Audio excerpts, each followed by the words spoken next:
A Christmas Carol by Charles Dickens. Stave 1. Marley's Ghost.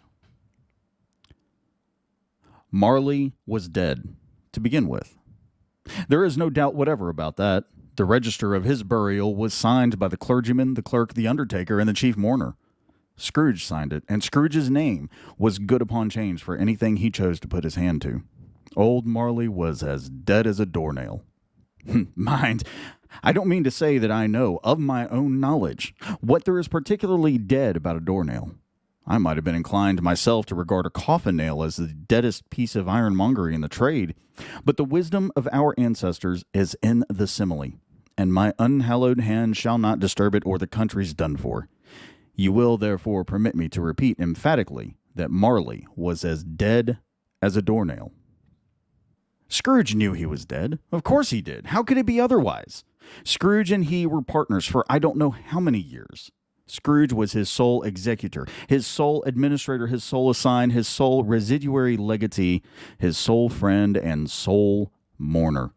And even Scrooge was not so dreadfully cut up by the sad event, but that he was an excellent man of business on the very day of the funeral, and solemnized it with an undoubted bargain. The mention of Marley's funeral brings me back to the point I started from. There is no doubt that Marley was dead. This must be distinctly understood, or nothing wonderful can come of the story I am going to relate.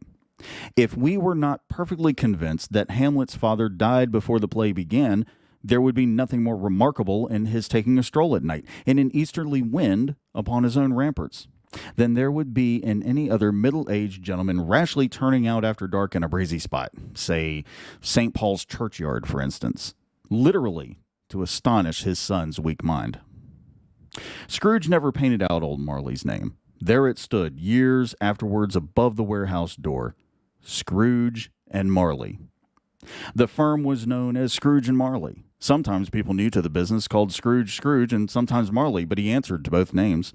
It was all the same to him. Oh, but he was a tight-fisted hand at the grindstone. Scrooge, a squeezing, wrenching, grasping, scraping, clutching, covetous old sinner.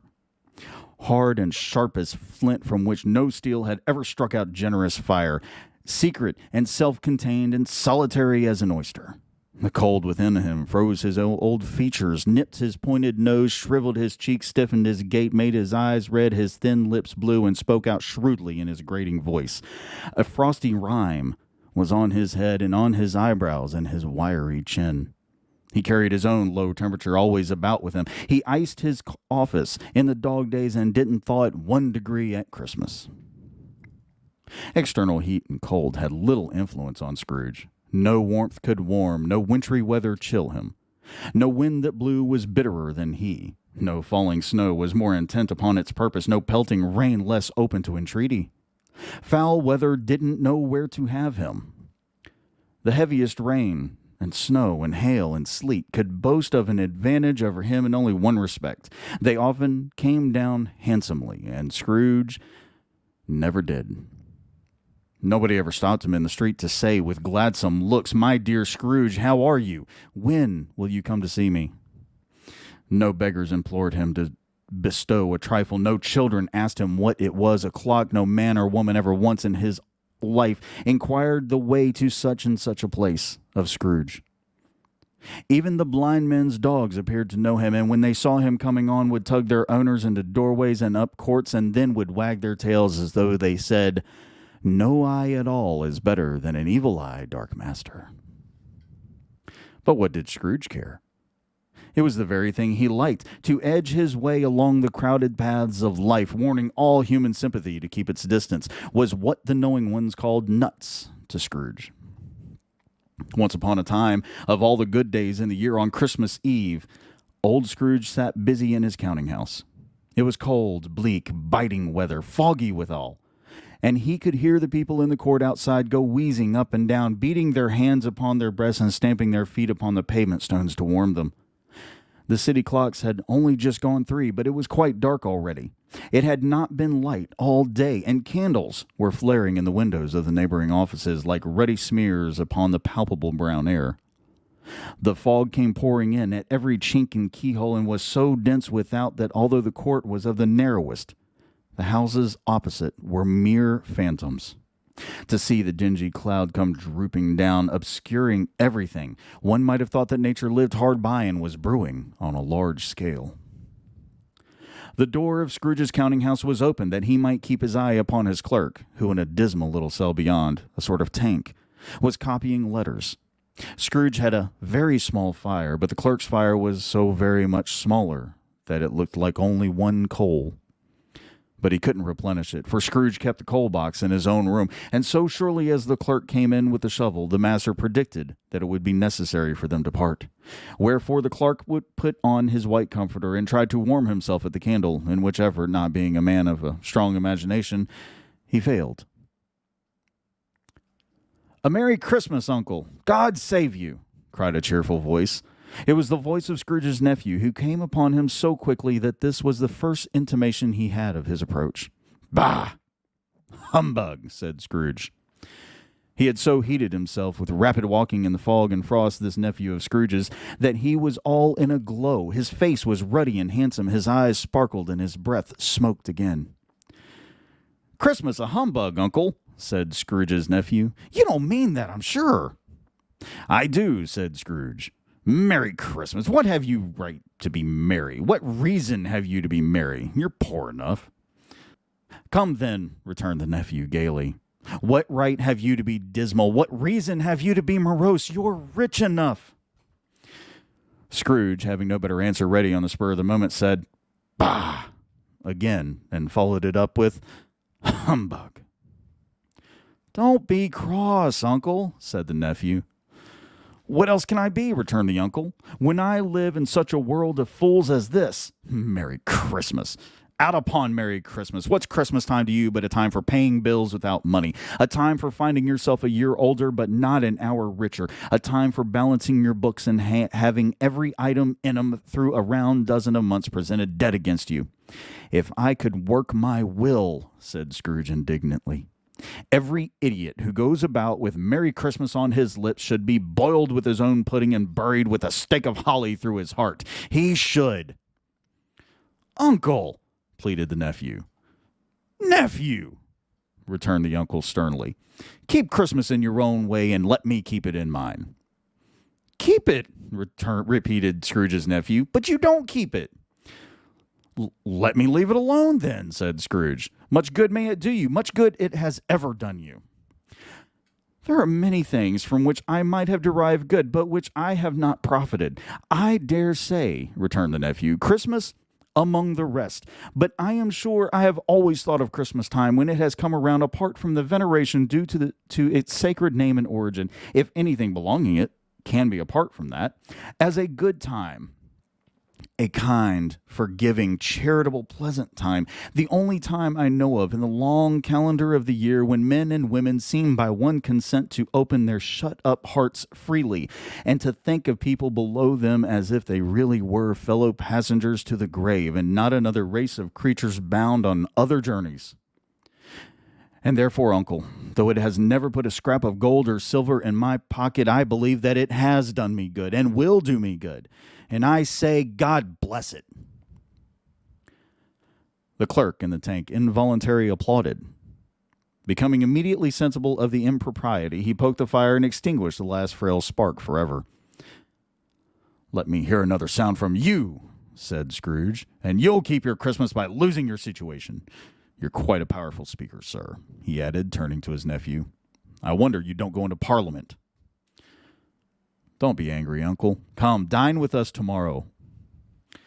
Scrooge said that he would see him. Yes, indeed he did. He went the whole length of the expression and said that he would see him in that extremity first. "But why?" cried Scrooge's nephew. "Why?"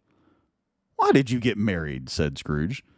"Because I fell in love." "Because you fell in love," growled Scrooge, as if that were the only thing in the world more ridiculous than a Merry Christmas. "Good afternoon."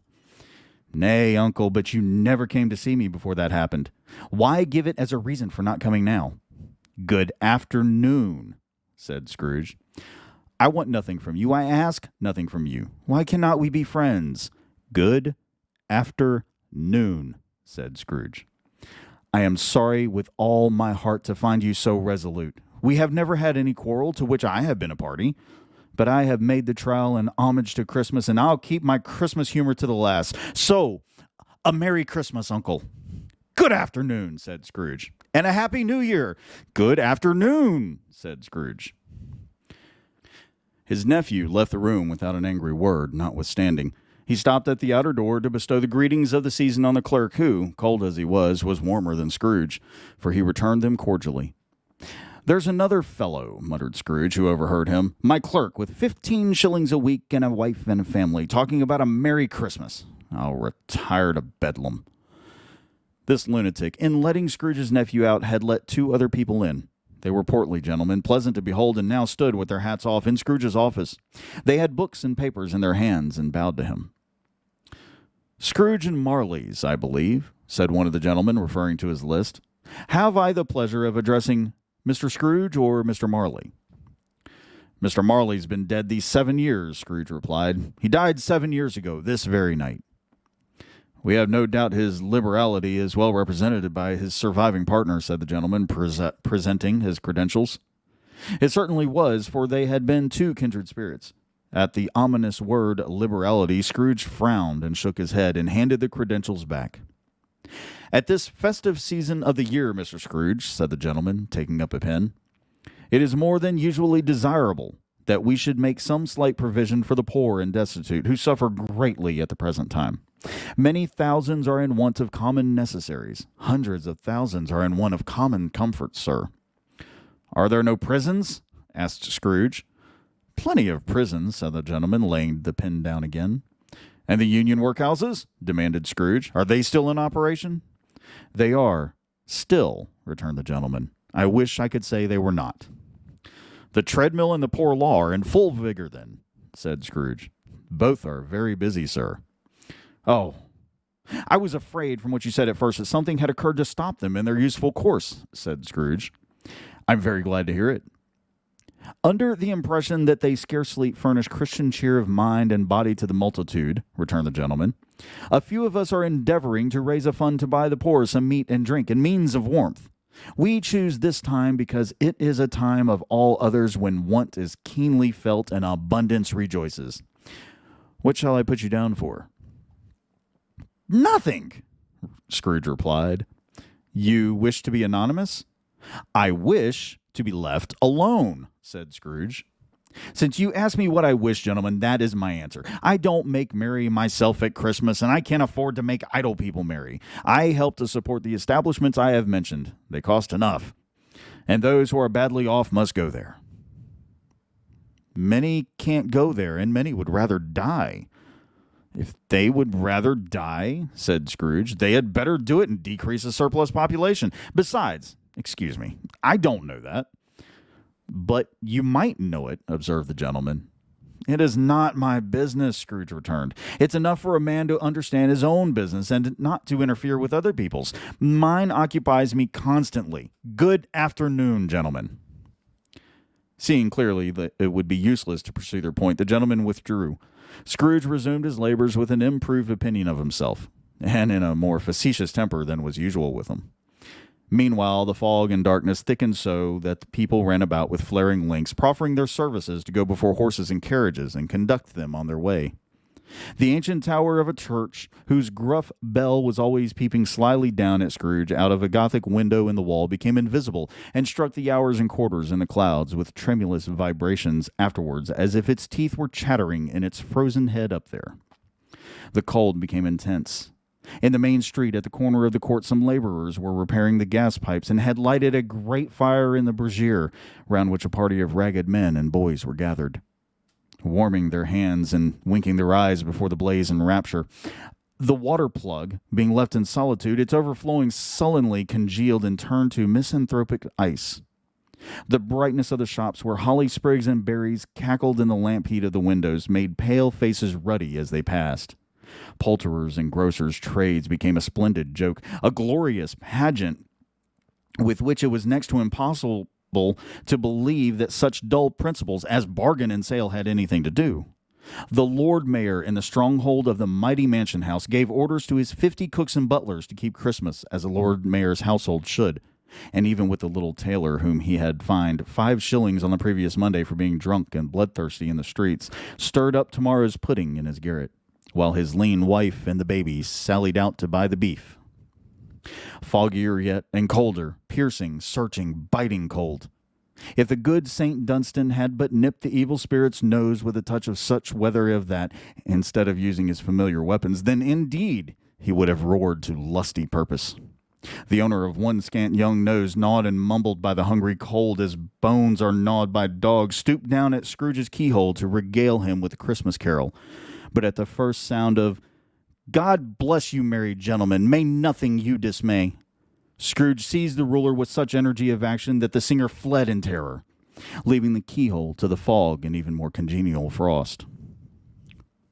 At length the hour of shutting up the counting-house arrived. With an ill will, Scrooge dismounted from his stool and tacitly admitted the fact to the expectant clerk in the tank, who instantly snuffed his candle out and put on his hat.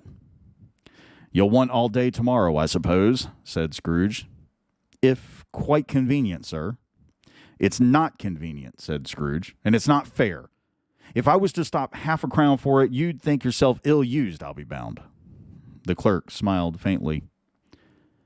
"And yet," said Scrooge, "you don't think me ill-used when I pay a day's wages for no work." The clerk observed that it was only once a year. "A poor excuse for picking a man's pocket every 25th of December," said Scrooge, buttoning his greatcoat to his chin. "But I suppose you must have the whole day. Be here all the earlier next morning." The clerk promised that he would, and Scrooge walked out with a growl. The office was closed in a twinkling, and the clerk, with the long ends of his white comforter dangling below his waist, for he boasted no greatcoat, went down a slide on Cornhill at the end of the Lane of Boys 20 times in honor of its being Christmas Eve, and then ran home to Camden Town as hard as he could pelt to play at Blind Man's Bluff.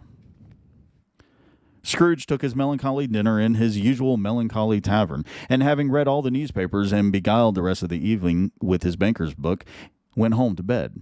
He lived in chambers which had once belonged to his deceased partner. They were a gloomy suite of rooms in a lowering pile of building up a yard where it had so little business to be that one could scarcely help fancying it must have run there when it was a young house, playing at hide-and-seek with other houses and forgotten the way out again. It was old enough now and dreary enough, for nobody lived in it but Scrooge, the other rooms being all let out as offices. The yard was so dark that even Scrooge, who knew its every stone, was fain to grope with his hands. The fog and the frost so hung about the black old gateway of the house that it seemed as if the genius and the weather sat in mournful meditation on the threshold. Now, it is a fact that there was nothing at all particular about the knocker on the door, except that it was very large. It was also a fact that Scrooge had seen it night and morning during his whole residence in that place. Also that Scrooge had as little of what is called fancy about him as any man in the city of London, even including, which is a bold word, the corporation, aldermen, and livery. Let it also be borne in mind that Scrooge had not bestowed one thought on Marley since his last mention of his 7 years dead partner that afternoon. And then let any man explain to me, if he can, how it happened that Scrooge, having his key in the lock of the door, saw in the knocker, without its undergoing any intermediate process of change, not a knocker, but Marley's face. Marley's face. It was not an impenetrable shadow as the other objects in the yard were, but had a dismal light about it, like a bad lobster in a dark cellar. It was not angry or ferocious, but looked at Scrooge as Marley used to look, with ghostly spectacles turned up on its ghostly forehead. The hair was curiously stirred, as if by breath or hot air, and though the eyes were wide open, they were perfectly motionless. That and its livid color made it horrible, but its horror seemed to be in spite of the face and beyond its control, rather than a part of its own expression. As Scrooge looked fixedly at this phenomenon, it was a knocker again. To say that he was not startled, or that his blood was not conscious of a terrible sensation to which it had been a stranger from infancy, would be untrue. But he put his hand upon the key he had relinquished, turned it sturdily, walked in, and lighted his candle. He did pause, with a moment's irresolution before he shut the door, and he did look cautiously behind it first, as if he half expected to be terrified with the sight of Marley's pigtails sticking out into the hall. But there was nothing on the back of the door, except the screws and nuts that held the knocker on, so he said, "Pooh, pooh," and closed it with a bang. The sound resounded through the house like thunder. Every room above and every cask in the wine merchant cellars below appeared to have a separate peal of echoes of its own. Scrooge was not a man to be frightened by echoes. He fastened the door and walked across the hall and up the stairs, slowly, too, trimming his candle as he went. You may talk vaguely about driving a coach and six up a good old flight of stairs, or through a bad young Act of Parliament, but I mean to say you might have got a hearse up that staircase and taken it broadwise, with the splinter bar towards the wall and the door towards the balustrades, and done it easy. There was plenty of width for that, and room to spare, which is perhaps the reason why Scrooge thought he saw a locomotive hearse going on before him in the gloom.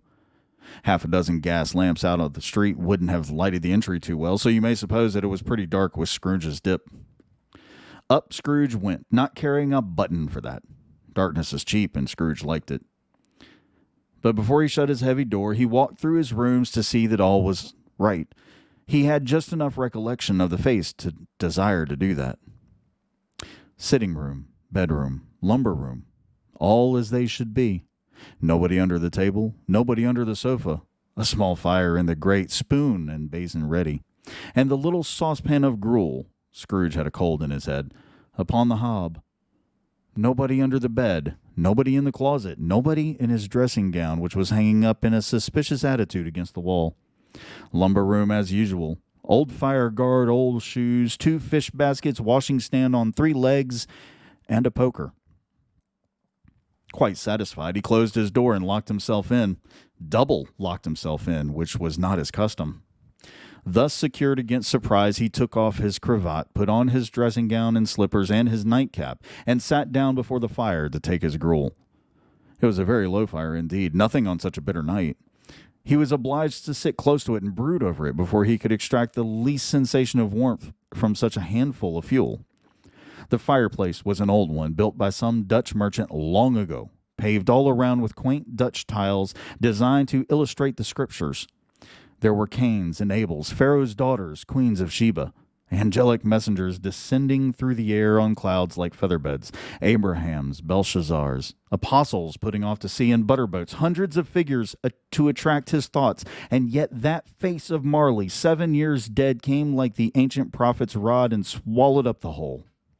If each smooth tile had been a blanket first with power to shape some picture on its surface from the disjointed fragments of his thoughts, there would have been a copy of old Marley's head on every one. "Humbug!" said Scrooge, and walked across the room. After several turns, he sat down again. As he threw his head back into the chair, his glance happened to rest upon a bell, a disused bell that hung in the room, and communicated, for some purpose now forgotten, with a chamber in the highest story of the building. It was with great astonishment and with a strange, inexplicable dread that as he looked, he saw this bell begin to swing. It swung so softly in the outset that it scarcely made a sound, but soon it rang out loudly, and so did every bell in the house. This might have lasted half a minute or a minute, but it seemed an hour. The bells ceased as they had begun, together. They were succeeded by a clanking noise deep down below, as if some person were dragging a heavy chain over the casks in the wine merchant's cellar. Scrooge then remembered to have heard that ghosts in haunted houses were described as dragging chains. The cellar door flew open with a booming sound, and then he heard the noise much louder on the floors below, then coming up the stairs, then coming straight towards the door. "It's humbug still," said Scrooge. "I won't believe it." His color changed, though, when, without a pause, it came through the heavy door and passed into the room before his eyes. Upon its coming in, the dying flame leaped up, as though it cried, "I know him, Marley's ghost," and fell again. The same face, the very same. Marley in his pigtail, usual waistcoat, tights, and boots, the tassels on the latter bristling like his pigtail and his coat skirts, and the hair upon his head. The chain he drew was clasped about his middle. It was long and wound about him like a tail, and it was made, for Scrooge observed it closely, of cash boxes, keys, padlocks, ledgers, deeds, and heavy purses wrought in steel. His body was transparent, so that Scrooge, observing him and looking through his waistcoat, could see the 2 buttons on his coat behind. Scrooge had often heard it said that Marley had no bowels, but he had never believed it until now. No, Nor did he believe it even now, though he looked the phantom through and saw it standing before him, though he felt the chilling influence of its death-cold eyes and marked the very texture of the folded kerchief about its head and chin, which wrapper he had not observed before. He was still incredulous and fought against his senses. "How now?" said Scrooge, caustic and cold as ever. "What do you want with me?" "Much," Marley's voice, no doubt about it. "Who are you?" "Ask me who I was." "Who were you then?" said Scrooge, raising his voice. "You're particular for a shade." He's going to say to a shade, but substituted this as more appropriate. "In life, I was your partner, Jacob Marley." Can you sit down?" asked Scrooge, looking doubtfully at him. "I can." "Do it then." Scrooge asked the question because he didn't know whether a ghost so transparent might find himself in a condition to take a chair, and felt that in the event of its being impossible, it might involve the necessity of an embarrassing explanation.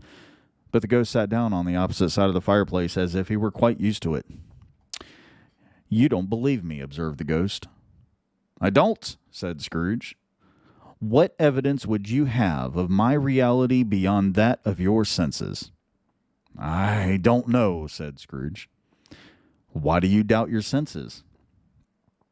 "Because," said Scrooge, "a little thing affects them. A slight disorder of the stomach makes them cheats. You may be an undigested bit of beef, a blot of mustard, a crumb of cheese, a fragment of an underdone potato.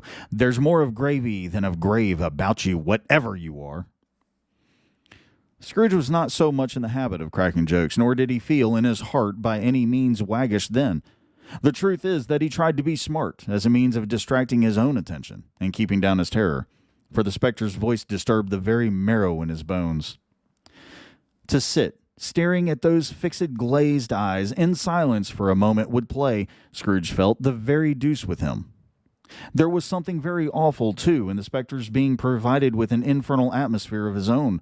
Scrooge could not feel it himself, but this was clearly the case, for though the ghost sat perfectly motionless, its hair and skirts and tassels were still agitated as by the hot vapor from an oven. "You see this toothpick?" said Scrooge, returning quickly to the charge for the reason just assigned, and wishing, though it were only for a second, to divert the vision's stony gaze from itself. "I do," replied the ghost. "But you are not looking at it," said Scrooge. "But I see it," said the ghost, notwithstanding. "Well," returned Scrooge, "I have but to swallow this and be for the rest of my days persecuted by a legion of goblins, all of my own creation. Humbug, I tell you, humbug!" At this the spirit raised a frightful cry and shook its chain with such a dismal and appalling noise that Scrooge held on tight to his chair to save himself from falling in a swoon. But how much greater was his horror when the phantom, taking off the bandage round his head, as if it were too warm to wear indoors, his lower jaw dropped down upon his breast. Scrooge fell upon his knees and clasped his hands before his face. "Mercy," he said, "dreadful apparition, why do you trouble me?" "Man of the worldly mind," replied the ghost, "do you believe in me or not?" "I do," said Scrooge. "I must. Why do spirits walk the earth, and why do they come to me?" "It is required of every man," the ghost returned, "that the spirit within him should walk abroad among his fellow men and travel far and wide. And if that spirit goes not forth in life, it is condemned to do so after death. It is doomed to wander through the world, oh, woe is me, and witness what it cannot share, but might have shared on earth and turned to happiness." Again the spectre raised a cry and shook its chain and wrung its shadowy hands. "You are fettered," said Scrooge, trembling. "Tell me why." "I wear the chain I forged in life," replied the ghost. "I made it link by link and yard by yard. I girded it on of my own free will, and of my own free will I wear it. Is it pattern strange to you?" Scrooge trembled more and more. "Or would you know," pursued the ghost, "the weight and length of the strong coil you bear yourself? It was full as heavy and as long as this 7 Christmas Eves ago. You have labored on it since. It is a ponderous chain." Scrooge glanced about him on the floor in the expectation of finding himself surrounded by some 50 or 60 fathoms of iron cable, but he could see nothing. "Jacob," he said imploringly. "Old Jacob Marley, tell me more. Speak comfort to me, Jacob." "I have none to give," the ghost replied. "It comes from other regions, Ebenezer Scrooge, and is conveyed by other ministers to other kinds of men. Nor can I tell you what I would. A very little more is all permitted to me. I cannot rest, I cannot stay, I cannot linger anywhere. My spirit never walked beyond our counting house. Mark me, in my life, my spirit never roamed beyond the narrow limits of our money-changing hole, and weary journeys lie before me." It was a habit with Scrooge, whenever he became thoughtful, to put his hands in his breeches pockets. Pondering on what the ghost had said, he did so now, but without lifting up his eyes or getting off his knees. You must have been very slow about it, Jacob," Scrooge observed in a business-like manner, though with humility and deference. "Slow?" the ghost repeated. 7 years dead," mused Scrooge, and traveling all the time." "The whole time," said the ghost. "No rest, no peace, incessant torture of remorse." "You travel fast?" said Scrooge. "On the wings of the wind," replied the ghost. "You might have got over a great quantity of ground in 7 years," said Scrooge. The ghost, on hearing this, set up another cry and clanked its chain so hideously in the dead silence of the night that the ward would have been justified in indicting it for a nuisance. "Oh, captive, bound, and double ironed," cried the phantom, "not to know that ages of incessant labored by immortal creatures, for this earth must pass into eternity before the good of which it is susceptible is all developed. Not to know that any Christian spirit working kindly in its little sphere, whatever it may be, will find its mortal life too short for its vast means of usefulness. Not to know that no space of regret can make amends for one life's opportunity misused. Yet such was I. Oh, such was I." "But you were always a good man of business, Jacob," faltered Scrooge, who now began to apply this to himself. "Business!" cried the ghost, wringing his hands again. "Mankind was my business. The common welfare was my business. Charity, mercy, forbearance, and benevolence were all my business. The dealings of my trade were but a drop of water in the comprehensive ocean of my business. It held up its chain at arm's length as if that were the cause of all its unavailing grief, and flung it heavily upon the ground again. At this time of the rolling year, the spectre said, I suffer most. Why did I walk through crowds of fellow beings with my eyes turned down and never raise them to that blessed star which led the wise men to a poor abode? Were there no poor homes to which its light would have conducted me? Scrooge was very much dismayed to hear the spectre going on at this rate, and began to quake exceedingly. Hear me, cried the ghost. My time is nearly gone. I will, said Scrooge, but don't be hard upon me. Don't be flowery, Jacob. Pray. How is it that I appear before you in a shape that you can see? I may not tell. I have sat invisible beside you many and many a day. It was not an agreeable idea. Scrooge shivered and wiped the perspiration from his brow. That is no light part of my penance, pursued the ghost. I am here tonight to warn you that you have yet a chance and hope of escaping my fate. A chance at hope of my procuring, Ebenezer. You were always a good friend to me, said Scrooge. Thank ye. You will be haunted, resumed the ghost, by 3 spirits.